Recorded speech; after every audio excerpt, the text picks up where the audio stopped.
because spring break has finally made it here.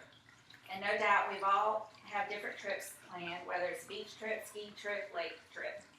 But what if instead we decided to visit an unusual location, say somewhere that is considered hell on earth?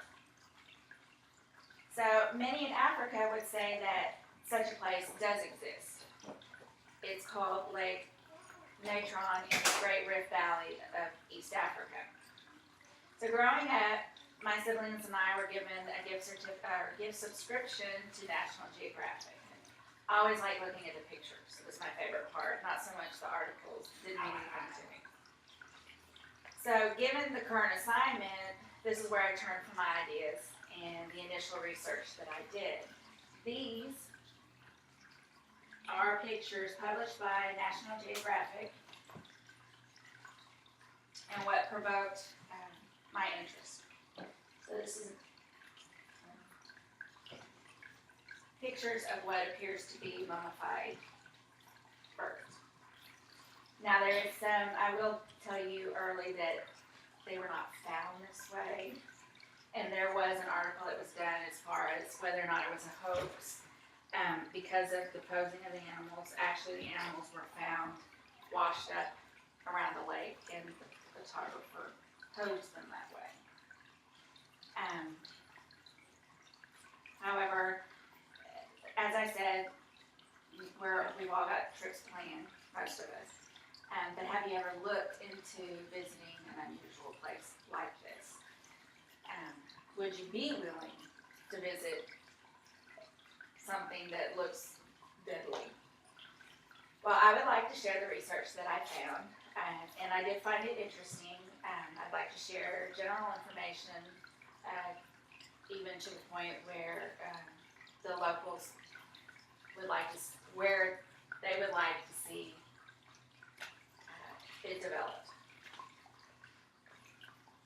So, as far as general information, according to the website LakeNet, that was published on the internet 2011, it calls it a soda lake, again located in the Great Rift Valley of Africa. And according to another article titled Eastern Africa, Northern Tanzania on the border with Kenya, published by and found on worldwildlife.org, Lake Natron was only discovered as recently as 1954, and this is because of how inaccessible it is. It is a lake that is roughly, the lake and its surrounding area is roughly 210,000 acres. The lake itself is 35 miles long and 13.5 miles wide.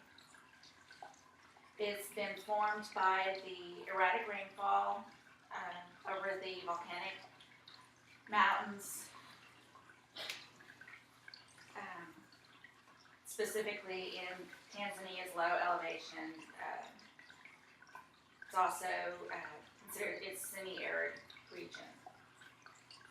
Because of its location, and the way it's been created, because of its location and how it's formed, it also has a high concentration of sodium bicarbonate, as well as the temperatures in that area being anywhere from 96.8 degrees all the way up to 106 degrees Fahrenheit. So it's not necessarily something that's going to be hospitable to visitors, even as far as local wildlife. However, its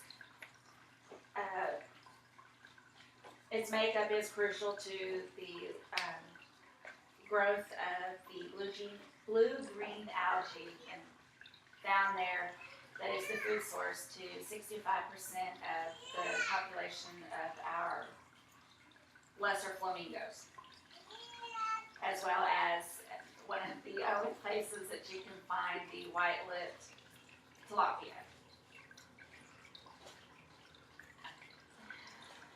Knowing that it is a local source of the it has a high source of sodium bicarbonate. The local government, in an article, Lake Nature on Flamingos and the Proposed Salt Ash Factory, written by Mark Baker, and it was published on the Responsible Tourism Tanzania's website on May 25th of 2011. The local government would like to deforest 170,000 acres of the land and to propose to build a big mining salt ash mine factory where they would go in and they mine the raw sodium and then process it down, thereby giving the local community income. However, this is not necessarily a good idea, and most of the locals are against it because to do the processing, it would require, in one day, 3 million liters of water, fresh water. So in order to get that water, they would have to pump it out of the wetlands, which would cause them to dry up.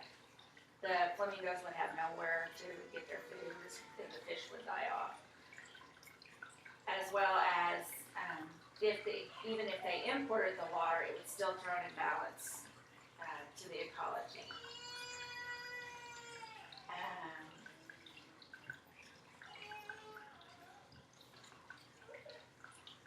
As I mentioned in the beginning, these are unusual places that we can visit. However, as you noticed on the pictures that I showed in the beginning, they